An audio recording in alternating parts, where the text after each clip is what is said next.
Okay, I'd like to call to order the Planning and Zoning Commission meeting of May 11th, 2021 at 7:01. This is a web-based meeting. First on our agenda is a public hearing, Arnhold Foundation re-subdivision 2 lots, 31 Sunset Hill Road. You want me to read the public notice? Yes, please. To appear May 3rd and May 10th, 2021, public notice. The Bethel Planning and Zoning Commission will hold a public hearing on the following application on May 11th, 2021 at 7 p.m. using the virtual platform Zoom to hear the following application. Arnhold Foundation for a 3-lot re-subdivision located at 31 Sunset Hill Road. The property is located in the R80 zone, can be found in the assessor's records as map 67, block 55, and lot 85. The public may send comments via regular mail and email at the bethelct.gov. Comments must be received by 3:30 p.m. on 5/10/21 in order to be included. Pat was chairman. Kitty, does yours say 3-lot? Your Yes. legal notice? Yes, 3-lot subdivision. Well, 1 lot is the open space. Okay. All right. Neil, I assume this is yours. Yes, thanks. Beth, did you have anything to say before I go? I would let you go first, Neil, and I'll Okay. wrap it up. Okay, good. For the record, Neil Marcus, and we're joined by Michelle Nicoli from Artel. Michelle, could you throw the actual plan up on your screen if we'll share with you? Sure, if can I share the screen, David? you certainly can, Miss McCauley. Screen Okay. sharing. Oh, Thank David, you. that's the type of guy you are. You like to share. I do Hey, what I can. before we get far in here, was there any in the public that we didn't invite into the meeting, David? I don't see anybody except for one. There is no one waiting to enter the meeting. Excellent. Is that the plan you want, Neil? Yes, it is. Thanks. The application that's before you this evening is the part of the Arnhold property up on Sunset Hill Road. This is hopefully the second to final chapter of disposing of the property, which has been in the Arnhold Foundation for many, many years, but where Henry and Sissy Arnhold resided for a long time as their summer weekend residence. The parcel that you're looking at is the undeveloped property that the total is just under 60 acres. And there's currently, if you look in the lower left-hand corner, a tennis court. That tennis court has been there since sometime in the 1960s. And as a personal note, I can't tell you how much of my life I've spent there, but it's a lot. It's probably the better part of it. But anyway, Henry Arnhold, as you recall, had a plan to sell off some of the undeveloped property, but then to give the bulk of his property as an open space donation. So on the screen is one parcel. Henry owned 2 parcels, totaling a little over 100 acres, about 110 acres. And his house is not on the screen, and the other of the caretaker's cottage that have been sold off.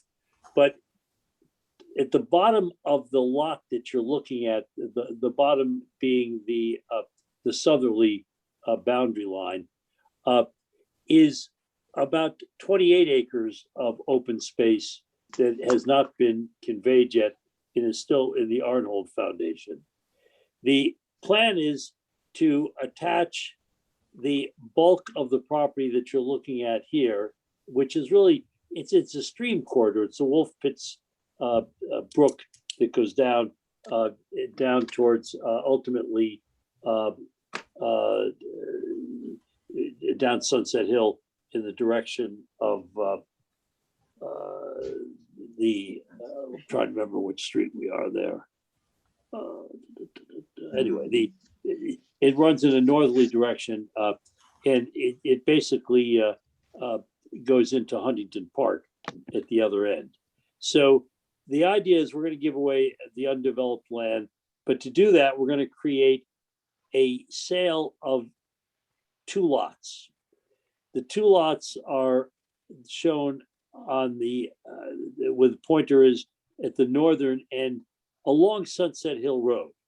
And the interesting thing is that this is a re-subdivision because the 2 houses that exist between the 2 lots that we're creating were actually approved as a subdivision many years ago.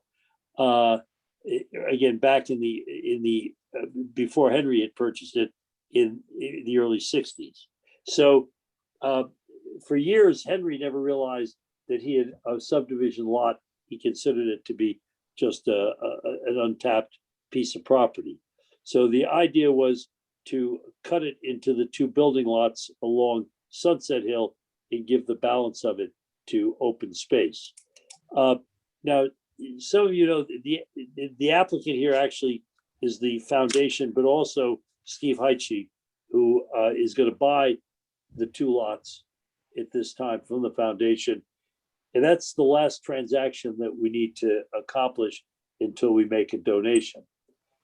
The application has you can see in the dark area of the wetlands corridor. We're before the Wetlands Commission for a declaratory ruling, because in reality, all we're doing in this application is drawing lines on the map. There's no proposal to pull permits for any houses or septic systems at this time. However, as usual, because it's a re-subdivision, we have shown you that we can put a driveway in, we can put a house, we can put septic systems. Artel did the testing a while back. And of course, the wetlands were also delineated a long time ago in contemplation of ultimately disposing of the property. So we're outside the wetlands corridor. There's an existing driveway right along the southerly wall. There's a stone wall that separates what were the 2 Arnhold parcels, but currently separates the house property from the tennis court. And there's an existing driveway that comes in. It's high and dry. It would continue into a proposed building site on the southerly lot. And on the northerly lot, we'd have a direct driveway cut from Sunset Hill Road, crossing no wetlands. Michelle's dogs must be up and running again. The wetlands, 100-foot upland review area is also designated on the plan, and we're outside of that. I mean, basically, these lots are high and dry.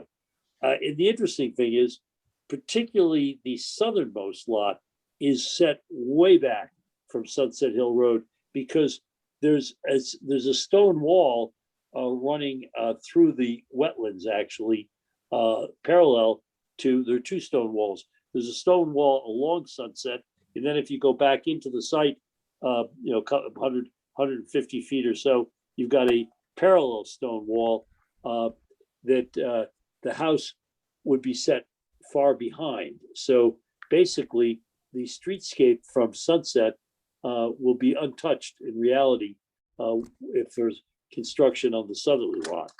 On the northerly most lot, you'll have a house that will be lined up probably with the other 2 houses that were built many years ago along Sunset. So the application at this point is merely to allow these 2 lots to be created so we can convey them. We'll have a remaining parcel for open space, and that will go at this point either to the Bethel Land Trust or to the state of Connecticut. If it goes to the state, it becomes part of Huntington. And if it goes to the Bethel Land Trust, it becomes a separate preserve. So that's the plan. I mean, we've talked about this over the course of the last couple of years. This is, hopefully the final chapter. Before we get into the engineering aspects, Pat, could I just say a few things in regards to the property? Sure. In regards to the Arnhold property, our involvement with this has gone back to 2014. Some of you weren't on the commission at the time, But at that time, you used a portion of your open space funds to show the Arnhold Foundation good faith Right. in them preserving the property, and you paid for an entire survey of the property, which included identification of the wetlands and the steep slopes and things of that nature. Also along the same lines, at that time, we discussed it was more than likely that the property we had wished would go to the state of Connecticut because of its proximity to Huntington State Park. And from 2014 to present, which is about 6 years, there's been a great change in the town of Bethel Land Trust's opportunity and availability to take over property, maintain it, and preserve it. And I use the Frank Preserve, which is owned by the town of Bethel, as the perfect example of this. Also adjacent to this is the Wolf Pits Preserve, which they have also taken great pride in maintaining and preserving. If any of you have never gone on either of these preserves, please do. So now going back to these properties and the proposed re-subdivision, Attorney Marcus and I went out in the field. Oh gosh, it was a couple of months ago, I believe, Neil, wasn't it? Oh, yeah. And my concern was access to this property from the town of Bethel. And in our hike, in our walk, we do have accessibility off of Aunt Patty's Lane, Aunt Patty's East, I believe it is. Yes, yeah. How quickly I forget. But anyways, there is where my pointer is. There is a feasibility of putting in a little gravel parking area if it was chosen to go to the Bethel Land Trust. Along the same lines, the Bethel Land Trust put together a fabulous presentation. I wish I could have gotten it in a PDF so I can show you, but I will show you at a later date of what they see as far as opportunities to work with this property to make it more accessible, and providing trails, just like what they do over at the Frank Preserve. They have some very good ideas. So I just wanted to give you a little bit of history of this, to look upon the re-subdivision as something that the foundation wanted since Mr. Arnhold has died, but the effect of these two lots on the overall pieces of the properties for open space is very minimal. We still will have accessibility to it, no matter who gets it. And I think that's it. Oh, one other thing, our reports and reviews from our engineers will not be available till the next meeting, but we will be able to hopefully wrap it up at our next hearing and make a decision soon afterwards. Thank you, Beth. Thank you. And if I could just comment a little more, I am now a convert from the idea that this should go to the state of Connecticut because they have, a full-time superintendent of Huntington Park, and they close the gates at night and they inspect them, which was one of the selling points to have this property managed by the state. Because at that time, I think that the Bethel Land Trust was a little dysfunctional. They were, the leadership was changing, but right now, I got to tell you, they're doing a hell of a good job. I was walking about a week and a half ago in the preserve that this will lead into, and they've done a great job with trail maintenance, even with all the trees that have been down lately. A great job on signage down off of Wolf Pits, and I will go back and talk to Paul Arnhold and to John Arnhold and try to convince them that I think that the better plan at this point is the Bethel Land Trust, which was Henry's original idea, 10 years ago, almost, when we started the project. But just looking back, the Arnholds, as I say, owned slightly over 100 acres up here. At this point, with the sale of the two houses and the other lots that have been conveyed off of this property, we've sold about 22 acres of land. Again, interestingly enough, the 22 acres that are currently occupied by two houses, it may be occupied by 4 or possibly 5 in the distant future, but those are good oversized lots. which is nice. But the key thing is that about 80% of the holdings that the Arnhold Foundation had will go to open space. And that is consistent. I remember Henry and I looking at concept plans and just saying how this thing could be divided up to make sense. We were always talking about giving away somewhere between 85 and 90 acres of land. And we're going to be just about 80 acres at the end of the day. So we're pretty close to our target.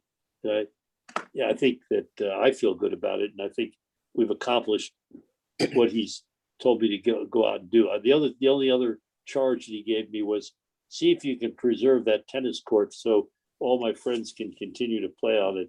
And I think I got Steve Heitschel to agree to allowing that to happen for a while. So if I can continue to do that, then I'll accomplish that too. But this is, I think, a good plan to finish out the project. Neil, can you just explain, I think I might have misunderstood you, but between the two properties here, this will be the final cuts that will occur. That's correct. Okay. That's correct. Yeah, And then we have the other, what is it, about 20 acres left on the other piece? about 26 acres, I think. So I think we Okay, got so about, and we combine the two yeah, and get they about all 80 go to acres. open space. correct. Yeah, I'm Okay, using just about 25 in round numbers on one okay, side of the fence and 55 on the other, and perfect. just about 80. That's a wonderful, wonderful amount. And And it's by a the way, just beautiful property.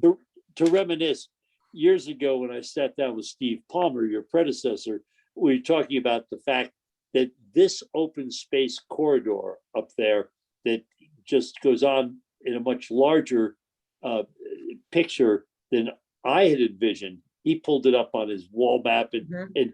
and going through Huntington and continuing out through some of the Reading holding, the open space corridor that we're ultimately creating between Bethel and the Norwalk River is incredible. It really is.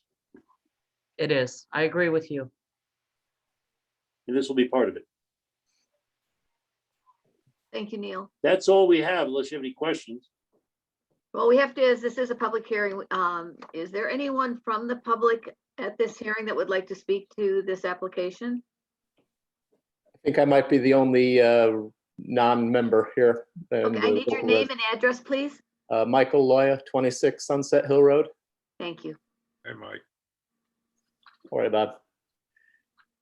Do you have any questions or? No, it's coincidentally, my neighbor was good enough to just drop off a copy of the map in my mailbox before signing on. So I kind of have a feel for what's happening. My only concern was we're directly opposite parcel A.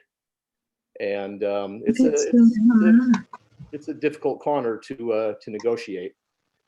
I know just going out to get the mail, it's a blind corner, but I see, the map has the driveway tucked as far to the north as they possibly can. So I think that's a good thing. Other than that, I really have no issues about the plan. Thank you, Michael. Thank you. All right, as there are no other audience members, I'll reach out to commissioners. Kitty. I would just like to thank Neil for all his hard work on this property. As you know, Neil, Michelle used to take us and the nursery school along with Abby up to this property every year, and it's a fabulous piece of property. And this is a beautiful gift, and we thank you for all your hard work, and Mr. Arnholz as well. Thank And you. his family, tell them thank you very much. This is a John. great thing. I have no questions. Thank you, Pat. Penny. No questions, thank you. Ken. I'm all set, thanks. Bob Legnard. Neil, I have a question. The sale of these two lots, that goes back into the foundation?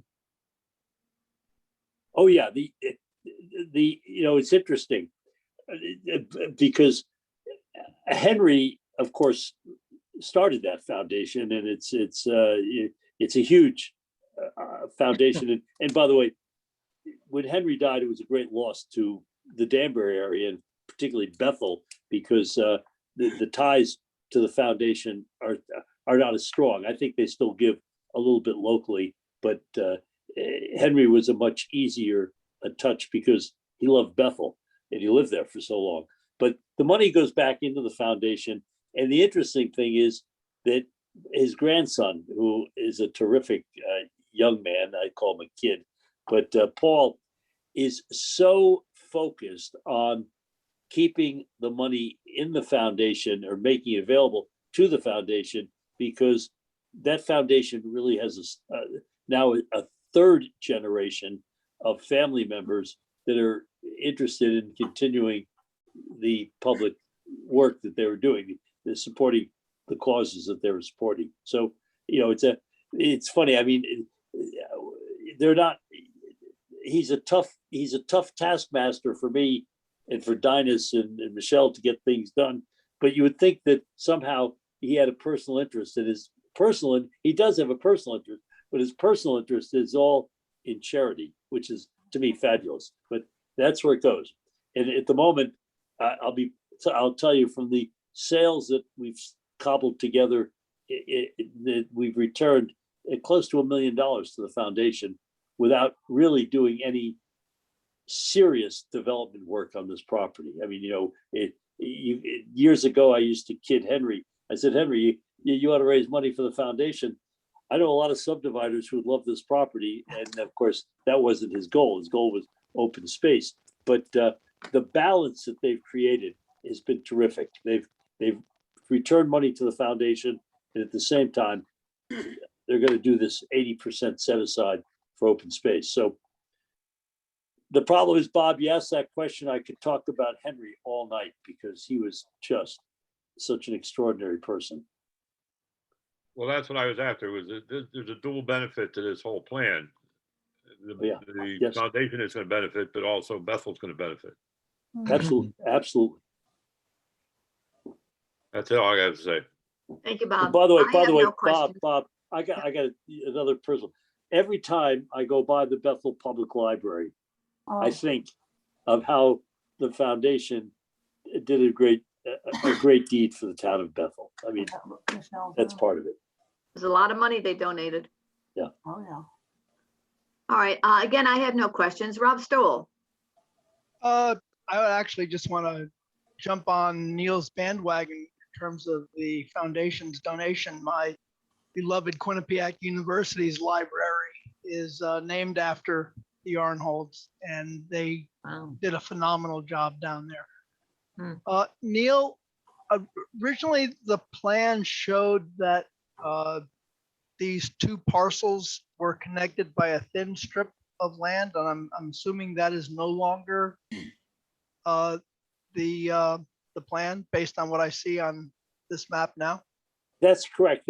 That thin strip was a connection just to create a fiction that this would be one lot. But in reality, the reason we've come in with a re-subdivision application was that it just makes no sense to have a fictional connection. So it's gone. Okay. So thank you. the two neighbors along Sunset Hill now have permanent open space behind them. Very nice. Thank you. You're welcome. Linda. I am totally thrilled with the foundation for offering this land. I mean, only question, and maybe I lost something because I did come in late, whether it's logistically makes more sense for us to accept it as a part of Connecticut, or whether it makes more sense for us to have it part of Bethel, as far as ownership goes. Well, we did have that discussion earlier, Linda, and to say for a short version, we did have a little bit of history given. But the bottom line is that with the town's involvement, I think when we originally had the survey done in 2014, we paid 25 or 30,000, and that was really to show the Arnhold Foundation our good faith and our effort in recognizing that his land had value as being preserved. So at the point that we're at now is that we do know that it will be preserved, but we do not know where the foundation will deed it to the state of Connecticut or to the Bethel Land Trust. we're advocating, and so is Attorney Marcus, for the Bethel Land Trust to take over this property. And as a matter of fact, the Bethel Land Trust also has submitted a proposal to Paul Arnhold, which is absolutely fabulous, explaining what they would do as far as maintaining and preserving and utilizing this for the generations to come. Okay, that makes total sense to me.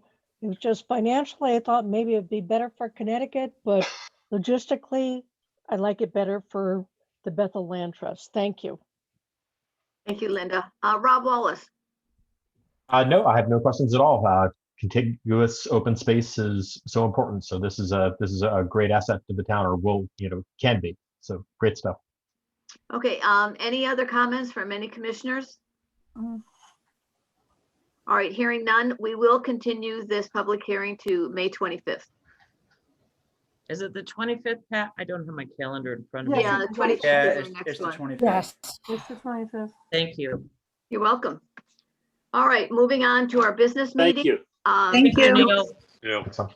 Thank you. Thank you, Michelle. Next time, Michelle. Have a good evening. Okay, Rich Tibbetts hasn't joined, so I'm going to seat Rob Wallace for Rich Tibbetts. If everybody's had an opportunity to read the meeting minutes, I need a motion, please. Motion to accept the minutes. Second, I'm sorry, who seconded? Kitty. Thank you, Kitty. Any discussion? Hearing just gonna none, re- all I'm those gonna- in favor? Yeah, I'm gonna recuse myself from that vote because I wasn't there. Thank you. Oh, Thank you, John. All those in Same, favor? same with, Aye. same with me as well. I wasn't there. Thank you, Penny. Thank you, Rob Wallace. That was an I, by the way. Oh, that's a high, okay. No, an I, an AYEI. So again, all those in favor? Aye. I. Aye. Opposed? Abstentions? And we have the abstentions taken care of. Thank you all. Next on our agenda is a work session for Ortiz re-subdivision, 117 Chestnut Ridge Road. We closed this application at our last meeting, and we requested a resolution of approval.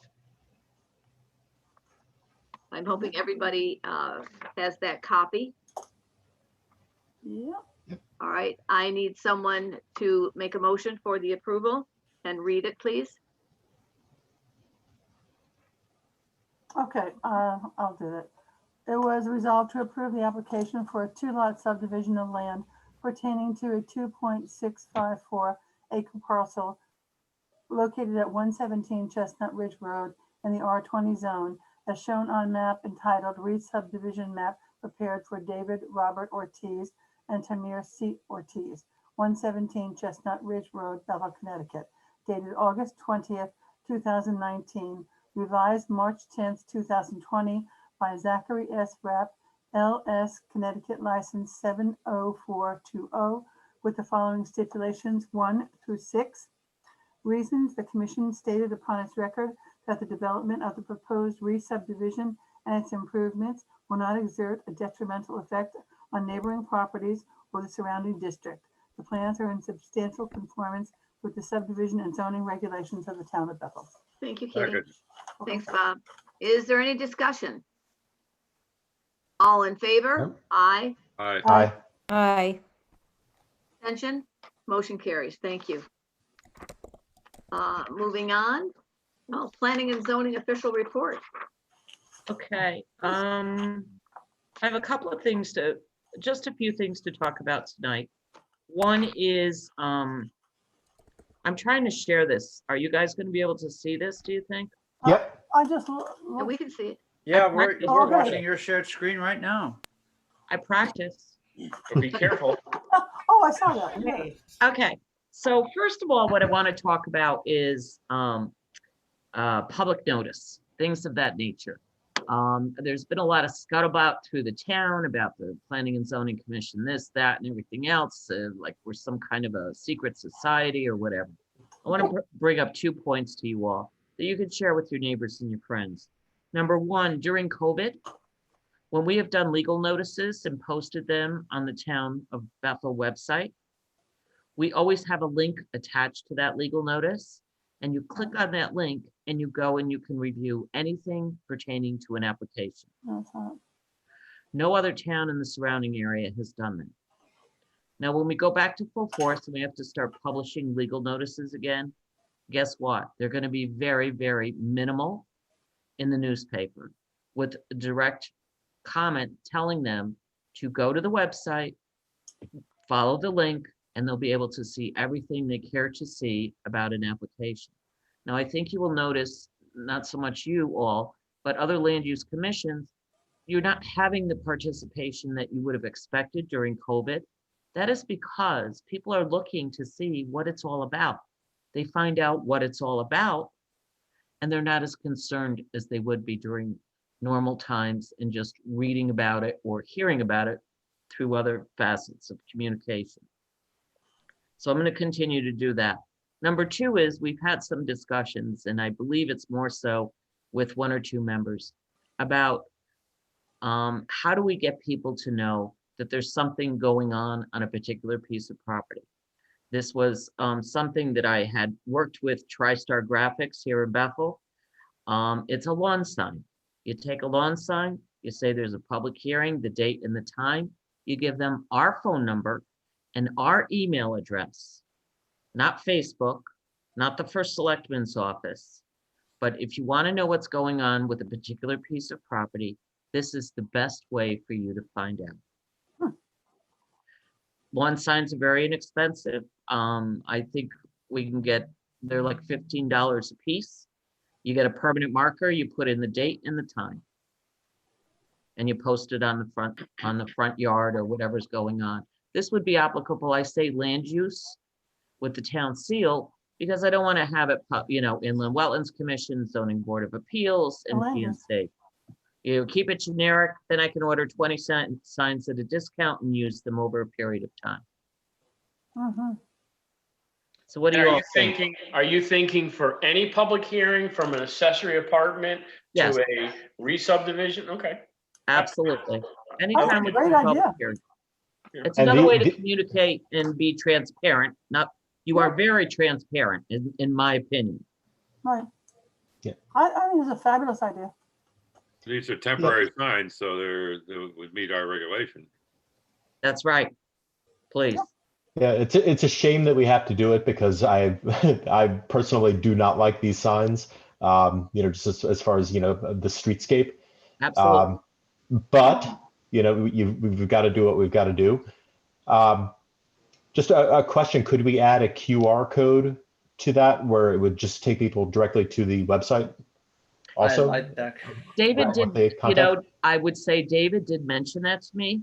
My concern is that sometimes when we're doing public hearings, the sign may appear in front of someone's house. So you would have to stop and put your phone up to the sign in order to get the QR code. Okay. And that's a little invasive. Yeah. Having people go on other people's property. What do you think, Rob? You understand what I'm saying? No, yeah, I definitely understand. I don't. How far do you have to be away from a sign to activate that QR code? Bob? I don't. Yeah, know. let's touch up on that here, if I may, a bit, Beth. If you're using a QR code, Rob, you're trying to view the contents of an application on a mobile device, and I don't know about you, but trying to look at site plans or a bunch of documents on a very small screen, Very difficult. it would make that very difficult. So that it just would compound that issue. Furthermore, we have the email address on the bottom of these signs. So in the instance someone has a question to figure out how to get documents, you email, and we have the Google Drive set up. And like Beth was saying, that's proven to be very effective with people getting information. I think the RFID because you'd have to modify that every time. Right. It gets to be a lot. I'm trying to keep it as generic as I can. And So the we key- can, I think the key to this, Beth, is them contacting you to get the proper information, correct. not getting information and then trying to interpret them themselves if they have the proper information or not.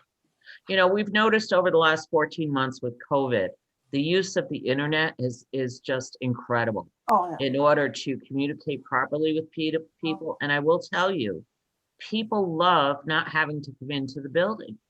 To be able to do a zoning permit for a pool or a shed online and not have to take time off of work or come down after work and things like that.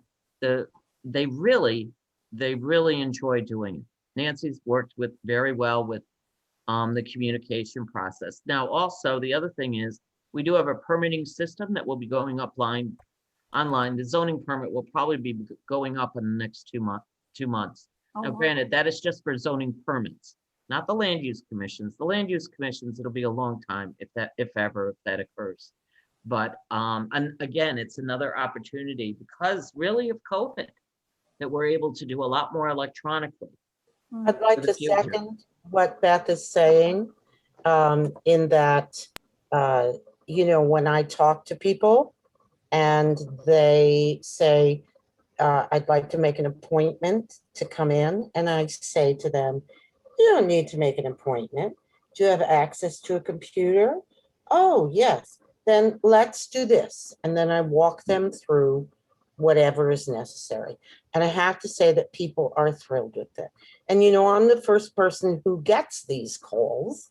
And I have never had anybody say, what do you mean I can't come in?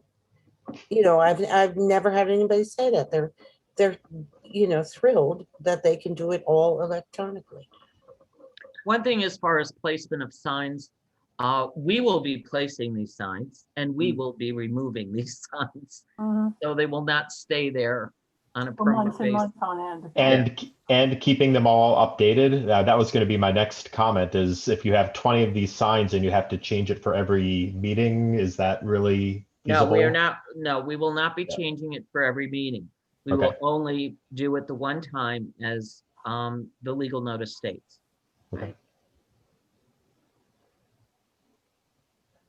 And it's one sign in front of whatever the application is at the time. It's Well, not and, all you know, 20 signs going out at one time. Right? I mean, we'll see, it's a work in progress, so we'll see how it goes. We may have to change it up a little bit. I'm just gonna order 10 signs for now. Yeah. Okay. And we'll see how it goes. We may have to redo a little bit of the numbering or, the configuration and stuff, but I just thought it was an important first step. That's a good learning process. We'll Very figure it out as we go on. I What, think it's a great idea. I have a question on this. You say you use the sign and you write the date in and the time of the public hearing. Then you go to reuse that sign again. What do you get a tape over for that? No, we can't reuse the sign. It's a one-shot deal. See, but I'm looking Why, at, why is that? Well, why 'Cause can't it's a you magic, just take because it's over a it? permanent magic marker. Right. But Yeah, but you can do tape over that and put a Yeah. different date and time. we have signs we use all the time, and we just put a piece of tape, change the numbers of the date and the time. You could do that, but then on the other hand, how durable are you expecting these Yeah. signs to We be? can't go out and inspect the signs to see if the tape fell off. Right. Well, they do hold up because I have signs I have for Lobster Fest that I've used for about 6 or 7 years now, Right. and they do hold up. And what you have to also think about too, how many public hearings do you have in a year? This year, maybe you've had 4. Mhm. In the wetlands, maybe 3, ZBA, 2 or 3. So, I mean, it's not like we're gonna use 50 signs a year. Okay. I would rather spend the money on this than a legal notice, I'll tell you that. Well, that's true. Yep. It's a lot cheaper than a legal notice. Oh, absolutely.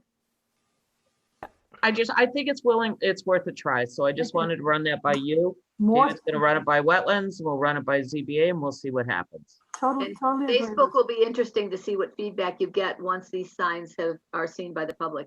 Now, the only purpose of these signs is to keep the public properly informed. Exactly. And this is the best way to do it. So this was take the place of a legal notice No, it or will in not. addition? It'll complement a legal notice. Okay, okay. Nancy, I'm sure it wasn't your idea, but it was a great idea, Nancy. It's completely bad. Always looking for the way to, you know, streamline. That's bad. Can I ask a question? As long as we're talking about communication and getting the word out, is there any problem with posting the upcoming dates of public hearings on the Bethel Facebook page, Justin's Facebook page? Is there any issue with that? I guess I'll address it first because I'm a very, very strong proponent of staying off of Facebook pages and not posting things like that on Facebook, because what will happen is then you are going to be prodded with questions and comments, and you are not the administrator. We are not the administrator, so we do not have control over what people say. It's social media. It's not a formal way to News communicate. outlet, right? It's not Right. statutory. And it can get really bad. No, understanding that it is social media and it's not formal. If people want to comment, that's fine. Or perhaps we can ask Justin to turn off comments and say information only. If you have questions, please attend the meeting. And I can ask him if he can shut down comments. I feel that it's, there are other forums and Facebook groups and associations that I would be prejudiced and discriminating by not having that availability to the other Facebook pages pertaining to Bethel. You're asking for trouble, Penny. Okay, so that said, is it legitimate for us as individuals to post something on our own pages? No. No. Not as a commissioner. No, announcing that there is a public hearing. Important is to educate the public to use the town website. It's so simple to go in, look up everything that's going on, but people continue to say, well, I don't know how to do it. I don't know where to find it. They just don't want to do it. It's an incredibly easy website. If we're going to do anything, let's teach them how to use it. I think in regards to this, Second that, absolutely. Our website is great. I think in regards to this though, Penny, what I would suggest is to go to the state of Connecticut website and look under the Freedom of Information. Okay. They may have, I took a class from them several years ago in regards to social media. So I think that's probably where I'm getting, my strong opinion from, and see if it's online. Okay. And take a look at it. That may help all of us in regards to social media. Beth, Can I if make a comment? we can just get back to the signs for a second. Sure. Does there need to be any sort of not town resolution, but any sort of legal thing that allows the town to place those signs on an individual's private property? And is there, I can envision maybe the possibility that the property owner may not want to have the sign there. Well, what will happen is it will become part of the application process. In their introductory letter for the application, it'll be something that they have to sign off on.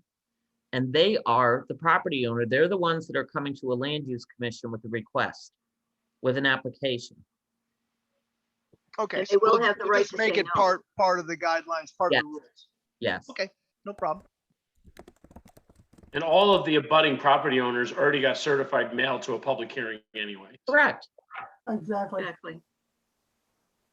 We forgot about that part too. So, I mean, you are very open and transparent and do your best trying to let people know what's going on as far as applications before the commission. This is just another tool to put in a toolbox. Your toolbox, the land use commission. But the legal notice thing, I'm really going to continue with that because it is so helpful in counteracting rumor and innuendo.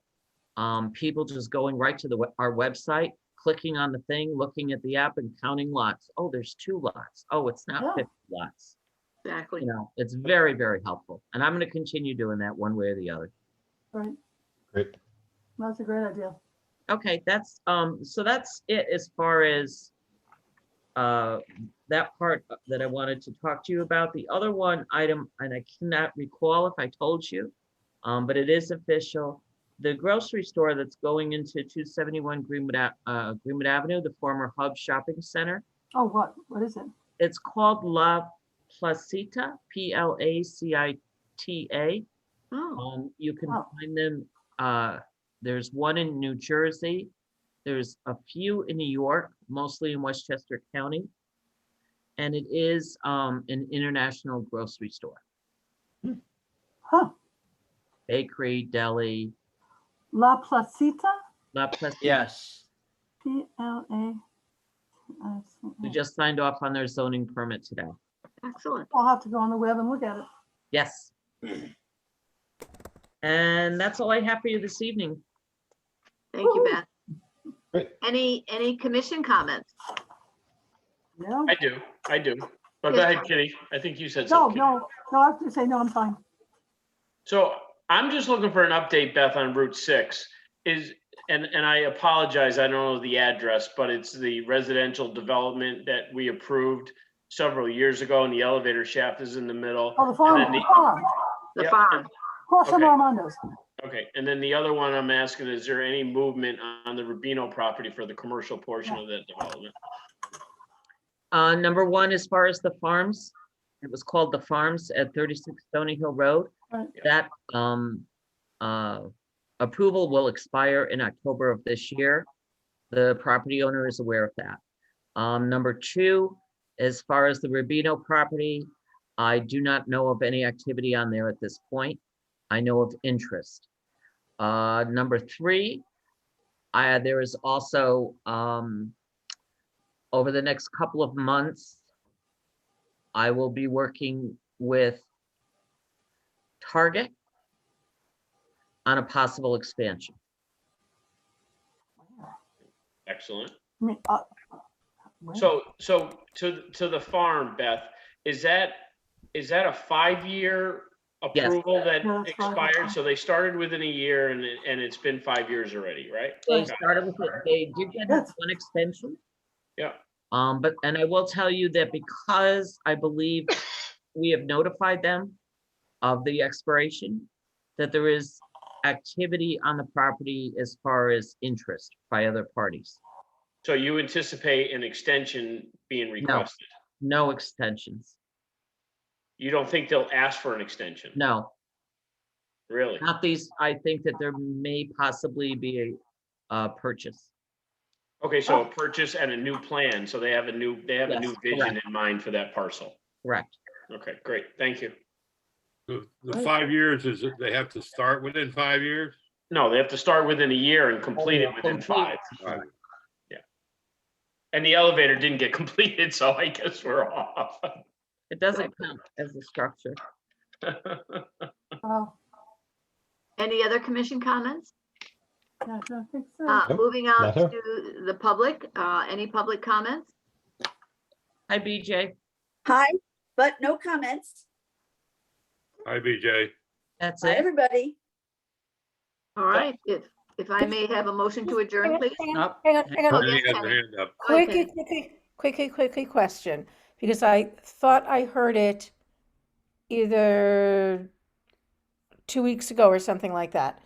The property on the corner of Barnum Square, The little white building? the little white building, is that house going to remain up or are they taking the house down? As far as I understand that, the house will remain the way it is. I mean, but the house will stay. If it's at all feasible or be rebuilt. I heard they were gonna put a parking garage there. Chinese restaurant, Oh, good. Chinese for pizza. Cars. Um, This is why we're not on social media. And I'm okay with that. Has the property itself been sold? The property will be sold within the next 2 weeks. Oh, wow. All right. Nice. Seems like just yesterday, the Bethel business owners were camped out outside to get a building lot up at Francis J. Clark Park I know. in 1981, right? No. And the gentleman is still talking about that lady in zoning that's making him lose it. Listen to me, I helped the rumors, Beth, so it's going to be better. I just want it over and done with. I feel bad enough, but I don't feel bad, you know? Oh, I mean, God. it is what it is. I just want to say kudos to Beth and everyone who worked so hard to get that cleanup on the corner of P.T. Barnum you, Beth. Square. Yeah. That mess has been there for years and people have complained on social media. Not a single person. Went the positive way, yeah. Thank you, Beth Cavagna and the town of Bethel for finally taking care of that. Good job. No, they said, it's clean, it looks wonderful, isn't it? Thank you. Well, yeah. Tom Galliford had a lot to do with that. He and did. Fred Pollard. They were the go-betweens. I took care of the legal aspects of it and I was the heavy hand. But Tom and Fred really worked very well with the gentleman. It was inserted in interdepartmental effort. Yes, definitely. What is the gentleman, the previous owner, almost previous owner, what is he doing? I don't know. I think we should leave it at that. Yeah. It turned out to be a sad case, I believe. Yeah, I think that was the Very, problem. very sad. It's It- terribly it's sad. coming to an It end, is, absolutely. but It it's was very difficult for me. not pleasant on either side. No, not at all. I have something, if we're not gonna, if I have something that if everybody has a second. So I was talking to one of the developers in Bethel the other day, and with this whole pandemic and the cost of building materials, he made a comment and said, the day of affordable housing is over for small projects. And I said, what are you talking about? And he said, because building costs are 30 to 40% more for a piece of plywood, Oh, yeah. that a development that has an affordable component on it under 10 units, he figured he was losing $100,000 per unit. And the makeup time to get past that, the 2 at 80 and 1 at 60, he said, you're not going to see those projects anymore. And I was very surprised. And I know that up to today, the projects we've seen have been in the pipeline before the pandemic building costs went up. Right. But, it'll be interesting to see what happens this year, Mhm. moving forward. Just buying glass. Yeah, everything. So I thought that was interesting. It That is. is very interesting. Thank you, John. Yep. Yeah. All right, anything else? All right, if I may have a motion to adjourn, please. So moved. Thank you, Penny. Second. Second? All in favor? Aye. Aye. Aye. Opposed, abstention? We are adjourned. Thank you all. Good night, night. Good night, everyone. everybody. Thank you all. Good night. Good night.